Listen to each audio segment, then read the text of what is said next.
Good morning everyone, मैं कौशलेंद्र कुमार। स्वागत है आपका इस चैनल में जिसका नाम है मैथ्स बाय कौशलेंद्र सर। अभी हम लोग पढ़ रहे हैं objective problems of inverse trigonometric function. पिछले लेक्चर में हमने क्वेश्चन नंबर 12 तक कराया था। क्वेश्चन नंबर 13 से देखिए। हमारी कोशिश है कि हम ज़्यादा से ज़्यादा प्रॉब्लम आपको करवा दें। अगर आपने पहला 12 प्रॉब्लम्स नहीं देखा है तो प्लेलिस्ट में जाकर पहले उसको देख लीजिए और सभी प्रॉब्लम्स को एक कॉपी में अच्छे से उतार लीजिए। इतना प्रॉब्लम का कलेक्शन हो जाएगा कि आपको यकीनन बहुत फ़ायदा होगा। यही सब चीज़ को अगर आप स्मार्ट बोर्ड पर पढ़ते हैं तो आपको लगता है कि वो सब वीडियो बहुत बढ़िया है। ऐसा कोई बात नहीं है। इतना ना कंटेंट हम आपको दे दिए हैं इन्वर्स ट्रिग्नोमेट्रिक फंक्शन में या डिटर्मिनेंट में या मैट्रिक्स में या इन्वर्स में, और भी जब कैलकुलस स्टार्ट करेंगे बहुत बढ़िया बढ़िया कंसेप्ट एक से एक आपको दिया जाएगा। तो आप धैर्य रखिए, पेशेंस रखिए, एक एक चीज़ को बहुत अच्छे से क्लियर किया जाएगा। लेकिन आप सब चीज़ का नोट्स बनाना भी शुरू कीजिए। अभी हम ऑब्जेक्टिव प्रॉब्लम्स पर फोकस किए हुए हैं इन्वर्स ट्रिग्नोमेट्रिक फंक्शन का, तो इसको आप बढ़िया से कलेक्शन कर लीजिए। तो 30 नंबर प्रॉब्लम चलते हैं। देखिए जल्दी जल्दी बनाना शुरू करते हैं। 30 नंबर प्रॉब्लम है, ये बिहार बोर्ड 2013 के एग्ज़ाम में पूछा जा चुका है 12 में ऑब्जेक्टिव प्रॉब्लम में। क्वेश्चन है साइन इन्वर्स साइन 2π/3। देखिए sine inverse sine theta is equals to होता है थीटा, लेकिन ये बात ध्यान देना चाहिए कि यहाँ थीटा का मान होना चाहिए -π/2 से π/2 के बीच में। आप यहाँ देख रहे हैं कि 2π/3 जो है वो -π/2 से π/2 के बीच में नहीं है, इसलिए ये फॉर्मूला नहीं लगाएंगे। तो हम इसको पहले तोड़ेंगे। ये हो जाएगा साइन इन्वर्स साइन 2π/3 को लिख देंगे π-π/3। अब ये हो जाएगा आपको साइन इन्वर्स, ये हो गया साइन 180 माइनस थीटा, यानी सेकेंड क्वाड्रेंट में जहाँ साइन पॉजिटिव होता है और 180 में कन्वर्जन नहीं होता है, यानी साइन पाई माइनस थीटा को आप लिख देंगे साइन थीटा। अच्छे से फॉर्मूला लिख लीजिए। Sine 180 minus theta is equals to होगा साइन थीटा। तो हमने साइन पाई माइनस π/3 को लिख दिया साइन π/3। अब ये हो गया साइन इन्वर्स साइन थीटा यानी only theta. So answer is D. चलिए सवाल नंबर 14 में चलते हैं। 14 है आपको tan inverse √3 minus cot inverse minus √3।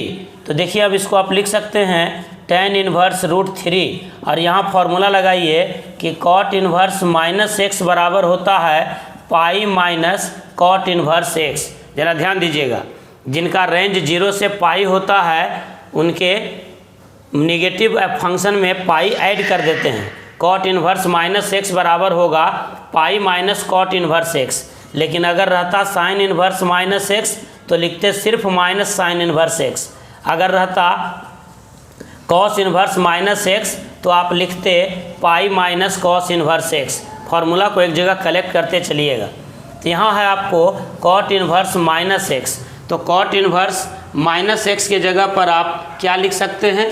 तो कॉट इन्वर्स माइनस एक्स के जगह पर आप लिखिएगा pi minus cot inverse x. समझ रहे हैं हमारी बात को? यहाँ ऐसा इसलिए हो रहा है कि कॉट इन्वर्स का रेंज होता है 0 से पाई के बीच में, इसलिए कॉट इन्वर्स माइनस एक्स को लिखते हैं pi minus cot inverse x.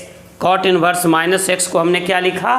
पाई माइनस कॉट इन्वर्स एक्स, यानी पाई माइनस कॉट इन्वर्स √3। अब ये हो जाएगा आपका tan इन्वर्स √3 माइनस पाई और minus minus plus cot inverse √3। Properties पर विशेष ध्यान दीजिए। अब इस दोनों को देखिए एक साथ मिला करके सोचिए। तो हमने आपको फॉर्मूला बताया tan inverse x plus cot inverse X is equals to π/2। इसी प्रकार से हम ये भी बताए थे कि साइन इन्वर्स एक्स जोड़ कॉस इन्वर्स एक्स भी होता है π/2 और sec inverse x plus cosec inverse x ये भी होता है π/2। तो यहाँ हम tan inverse x plus cot inverse x के जगह पर लगा देंगे π/2। तो ये और ये मिल करके हो गया π/2 में से पाई घटा देंगे तो आंसर हो जाएगा -π/2, यानी आंसर हो जाएगा डी। ये भी सवाल 12 में पूछा जा चुका है। चलिए अब देखते हैं सवाल नंबर 15 की ओर। सवाल नंबर हमारा 15 ये 2015 में पूछा जा चुका है। कह रहा है कि साइन इनवर्स √3/2 क्या होगा। तो साइन इनवर्स √3/2 को लिख सकते हैं साइन 60 डिग्री। साइन 60 डिग्री का वैल्यू होता है √3/2। अब देखिए इसके रेंज में आ गया, तो साइन इनवर्स साइन थीटा बराबर होगा थीटा, यानी आंसर हो जाएगा π/3। बहुत आसान था। चलिए 16 नंबर देखिए, tan इनवर्स x, इसका फॉर्मूला ही बताए थे कि tan इनवर्स x = होता है cot इनवर्स 1/x, तो आंसर हो जाएगा C। यहाँ पर 3 फॉर्मूला आपको याद और रखना चाहिए। साइन इनवर्स x = होता है कॉसेक इनवर्स 1/x, साइन का उल्टा कॉसेक, तो x का उल्टा 1/x। यहाँ हम ये भी बताए थे कि कॉस इनवर्स x बराबर होगा सेक इनवर्स 1/x। तो ये सवाल नंबर हुआ 16। चलिए और कुछ और सवाल को देखते हैं 17 नंबर से। 17 नंबर प्रॉब्लम देखिए। 17 नंबर प्रॉब्लम है cos inverse 1 - x² upon 1 + x²। तो ये आपको फॉर्मूला याद रखना चाहिए। हमने आपको बताया था कि 2 tan इनवर्स x का 3 फार्मूला होता है। एक है sine inverse 2x upon 1 + x² और दूसरा है cos inverse 1 - x² upon 1 + x² और तीसरा होता है tan inverse 2x upon 1 - x²। तो ये डायरेक्ट फार्मूला है आपका। देखिए cos inverse 1 - x² upon 1 + x², इसके जगह पर हम क्या लिख सकते हैं 2 tan इनवर्स x, तो आंसर हो जाएगा आपका C। चलिए सवाल नंबर 18 देखते हैं। 18 है कॉस इनवर्स √3/2। तो इसको आप लिख सकते हैं कॉस इनवर्स √3/2 को कॉस इनवर्स, कॉस में किसका वैल्यू होता है √3/2, तो 30 डिग्री। 30 डिग्री को आप क्या लिखते हैं π/6। अब देखिए कॉस इनवर्स कॉस थीटा बराबर होता है theta. Cos inverse cos theta बराबर होना चाहिए थीटा, और थीटा का रेंज कहाँ से कहाँ तक होना चाहिए 0 से π के बीच में। तो देखिए π/6 जो है इनके बीच में है, तो कॉस इनवर्स कॉस थीटा बराबर क्या लिख दीजिएगा थीटा, यानी π/6 इसका आंसर हो जाएगा। आंसर कौन हो जाएगा A। चलिए सवाल नंबर और आगे देखते हैं 19 और 20 की ओर। चलिए सवाल नंबर हम लोग देखते हैं 19 की ओर। सवाल नंबर 19 है आपका। देखिए सवाल नंबर 19 था कॉसेक इनवर्स 2, थोड़ा सा मोबाइल गिर गया था, सॉरी। कॉसेक इनवर्स 2 को आप क्या लिख सकते हैं, तो देखिए कॉसेक इनवर्स 2 को आप लिखिए कॉसेक इनवर्स, और अब सोचिए कि कॉसेक में कितने डिग्री का वैल्यू होता है 2। तो देखिए साइन 30 का वैल्यू होता है 1/2, तो साइन का उल्टा हो गया कॉसेक, यानी कॉसेक में हो जाएगा 2, यानी हो जाएगा कॉसेक 30 डिग्री। 30 डिग्री मतलब π/6। अब ये कॉसेक इनवर्स कॉसेक थीटा बराबर होगा थीटा। यहाँ फार्मूला फिर से हम लिख देते हैं कॉसेक इनवर्स कॉसेक थीटा बराबर होगा थीटा, और यहाँ थीटा होना चाहिए क्या चीज़ -π/2 से π/2 एक्सेप्ट 0। तो देखिए उसके रेंज में ये आ गया, इसलिए आंसर हो गया π/6, आंसर हो गया B। सवाल नंबर 20 देखिए। सवाल नंबर 20 कह रहा है कॉस इनवर्स -1/√2। तो कॉस इनवर्स -1/√2, आप यहाँ पहले फॉर्मूला लगा दीजिए। कॉस इनवर्स माइनस थीटा बराबर होगा π - कॉस इनवर्स थीटा। तो हम इसको लिख देते हैं π - कॉस इनवर्स 1/√2। अब आप यहाँ लिख दीजिए π - कॉस इनवर्स, कॉस में किसका वैल्यू होता है 1/√2, तो π/4 का, कॉस π/4 का। अब ये हो गया cos inverse cos theta = theta, और उसके रेंज में भी है, तो π - π/4, यानी 4π में से π गया, तो आंसर हो गया 3π/4। ऑप्शन है आपका C। चलिए सवाल चलते हैं आगे 21 नंबर। सवाल नंबर 21 देखिए साइन इनवर्स -½ = क्या। तो साइन इनवर्स -½ है, तो यहाँ पहले फॉर्मूला लगाइए कि साइन इनवर्स -θ होगा माइनस साइन इनवर्स थीटा, यानी हम इसको लिख देंगे माइनस साइन इनवर्स 1/2, और साइन में किसका वैल्यू होता है 1/2, तो 30 डिग्री का π/6। अब यहाँ लगा दीजिए sine inverse sine theta = theta, यानी आंसर हो गया -π/6, ऑप्शन A। क्वेश्चन नंबर 22 आप देखिए। क्वेश्चन नंबर 22 है कॉस इनवर्स -1/2। तो यहाँ फॉर्मूला लगा लेंगे आप, cos inverse -θ = pi minus cos inverse theta, तो ये हो जाएगा पाई माइनस कॉस इनवर्स 1/2। अब देखिए कॉस में किसका वैल्यू होता है 1/2, तो कॉस 60 डिग्री का वैल्यू होता है। 60 डिग्री को लिखते हैं π/3। अब यहाँ लगा लीजिए formula, cos inverse cos theta is equals to theta, तो ये हो जाएगा 2π/3। आंसर हो जाएगा आपका बी। चलिए क्वेश्चन नंबर 23 की ओर। क्वेश्चन नंबर 23 देखिए, tan इनवर्स -√3 है, तो यहाँ आप लगा लेंगे tan inverse minus theta is equals to minus tan inverse theta, यानी माइनस tan इनवर्स √3। अब tan में देखिए किसका वैल्यू होता है √3, तो tan कितना डिग्री 60 डिग्री। 60 डिग्री को क्या लिखते हैं π/3। tan 30 होता है 1/√3 और tan 60 डिग्री होता है √3। 60 डिग्री को ही लिखते हैं π/3। अभी हो गया tan इनवर्स tan थीटा यानी थीटा, यानी आंसर हो गया -π/3। प्लीज़ वीडियो को अंत तक देखिएगा ताकि हमारा वॉच टाइम कंप्लीट हो जाए और आपके सामने हम यूट्यूब में लाइव आ सकें। कुछ भी बचा हुआ है, थोड़ा सा टाइम बचा हुआ है, अगर आप पूरी वीडियो आज का अंत तक देखते हैं, आधे घंटे 100 आदमी भी देखते हैं, तो हमारा 2-3 वीडियो में लगभग वॉच टाइम कंप्लीट हो जाएगा।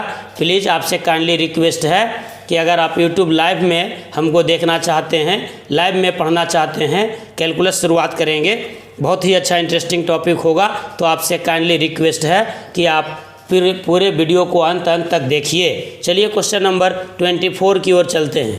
क्वेश्चन नंबर 24 देखिए, कॉट इनवर्स -1, तो cot inverse minus theta is equals to होगा pi minus cot inverse theta. ये बहुत ज़्यादा फॉर्मूला यूज हो रहा है, इसको छोबो एक बार फिर से लिख ही लीजिए। Sine inverse minus theta is equals to होगा minus sine inverse theta. Cos inverse minus theta is equals to होगा pi minus cos inverse theta. Tan inverse minus theta is equals to होगा minus tan inverse theta. Cot inverse minus theta is equals to pi minus cot inverse theta. और sec inverse minus theta is equals to pi minus sec inverse theta. और cosec inverse minus theta is equals to only minus cosec inverse theta. ये formula ज़्यादा ही use हो रहा है, objective सवाल में ये ज़्यादा पूछा जाता है। जो भी सवाल आपको बता रहे हैं ये बोर्ड एग्जाम में पूछा ही जा चुका है, या तो CBSE में, या फिर बिहार बोर्ड में, या फिर किसी दूसरे स्टेट बोर्ड में। तो देखिए यहाँ पर था आपका cot inverse minus theta, cot inverse -1, तो हम इसको लिख देंगे pi minus cot inverse theta. क्या हमने लिखा, cot inverse minus theta is equals to pi minus cot inverse theta, यानी पाई माइनस कॉट इनवर्स, ये हो गया कॉट π/4, यानी cot inverse cot π/4 is equals to होगा π/4, तो 4 पाई माइनस पाई यानी 3 π/4। सो आपका आंसर हो जाएगा डी। चलिए सवाल नंबर 25 की ओर। 25 नंबर सवाल है, कॉसेक इनवर्स -√2, फिर यहाँ लगा देंगे फॉर्मूला, क्या चीज़, cosec inverse minus theta is equals to pi minus cosec inverse theta, यानी पाई माइनस कॉसेक इनवर्स √2, यानी pi minus cosec inverse, cosec में किसका वैल्यू होता है √2, π/4 का, तो हो जाएगा कॉसेक π/4। अब ये हो जाएगा पाई minus cosec inverse cosec theta यानी थीटा, तो पाई माइनस π/4, ये हो जाएगा 3 π/4। आंसर हो गया आपका बी। चलिए सवाल नंबर 26 की ओर चलते हैं। क्वेश्चन नंबर 26 देखिए, sine of sine inverse 1/2 plus cos inverse 1/2, ये पूछा गया है BSc 12th बोर्ड 2014 में। तो यहाँ पहले आप फॉर्मूला लगाएंगे कि sine inverse x plus cos inverse x is equals to π/2। यहाँ x के जगह पर 1/2 है, तो sine inverse 1/2 plus cos inverse 1/2 is equals to हो जाएगा π/2, यानी sine of sine inverse 1/2 plus cos inverse 1/2 के जगह पर लिख देंगे π/2, तो साइन π/2 हो जाएगा 1। So answer is B. Question number 27 देखिए, if x is not equals to 0 then cos of tan inverse x plus cot inverse x is equals to क्या। ये सवाल आपको 12th के बोर्ड में दो बार पूछा जा चुका है, 2010 एंड 2018 में। तो देखिए क्या कर देंगे, tan inverse x plus cot inverse x का फॉर्मूला क्या हो जाएगा π/2, तो cos π/2 इज इक्वल्स टू क्या होता है 0। π/2 के ऑड मल्टीपुल पर, π/2 के ऑड मल्टीपुल पर कॉस थीटा का वैल्यू 0 होता है। π/2 के ऑड मल्टीपुल पर कॉस थीटा का वैल्यू 0 होता है, यानी जब जब 90 डिग्री का ऑड मल्टीपुल मिलेगा तो कॉस π/2 का वैल्यू 0 हो जाएगा। सब सेकेंडों का सवाल है, एक एक सवाल को आप कॉपी में नोट कीजिए, आपको रिवाइज करने में आसानी होगी और बहुत ऊंचाई पर आप चले जाइएगा। क्वेश्चन नंबर 28 देखिए। क्वेश्चन नंबर 28 है 2 tan inverse 1/3 plus tan inverse 1/7। तो यहाँ पहले आप लगा दीजिए 2 tan inverse x is equals to tan inverse 2x upon 1 minus x square, यानी 2 tan inverse 1/3 is equals to होगा tan inverse 2 into 1/3 upon 1 minus 1/9। तो ये हो जाएगा 2/3 और ये हो जाएगा 8/9, यानी 2/3 इंटू 9/8, 3 3 जा 9, 2 4 जा 8, यानी 3/4।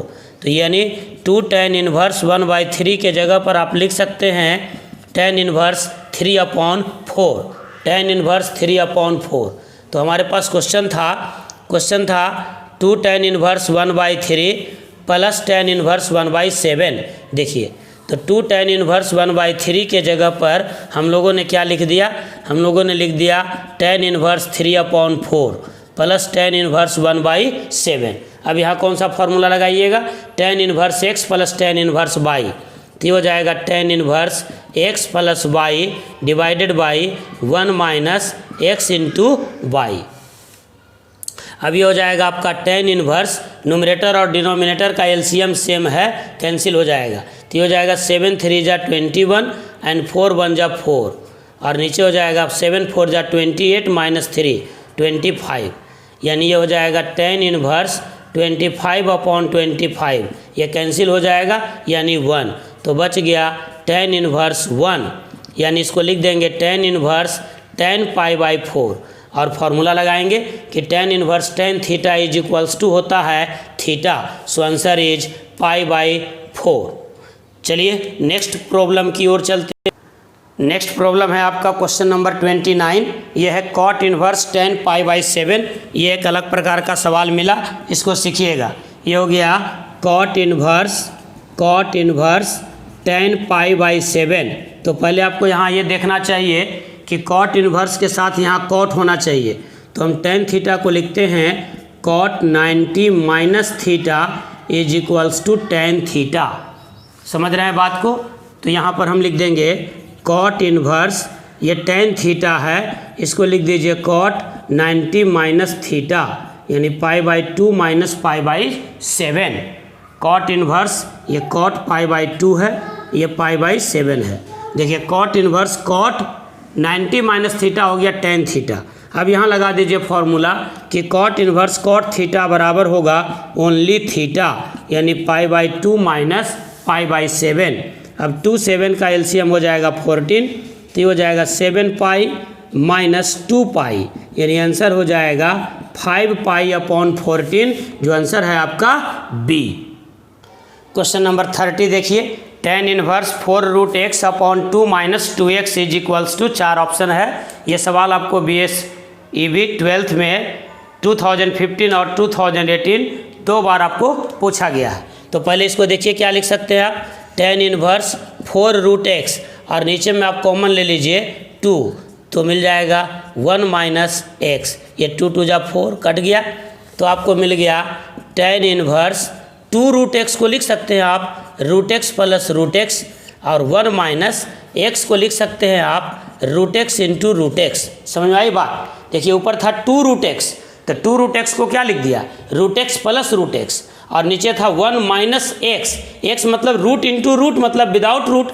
अब यह फॉर्मूला हो गया tan inverse x plus y upon 1 minus x into y, यानी tan inverse x plus tan inverse y, यानी एक ही चीज़ को दो बार जोड़ेंगे तो repeated addition is multiplication, so this is 2 tan inverse √x, यानी आंसर हो जाएगा ए। तो इस प्रकार से आपने 30 ऑब्जेक्टिव प्रॉब्लम्स देखा।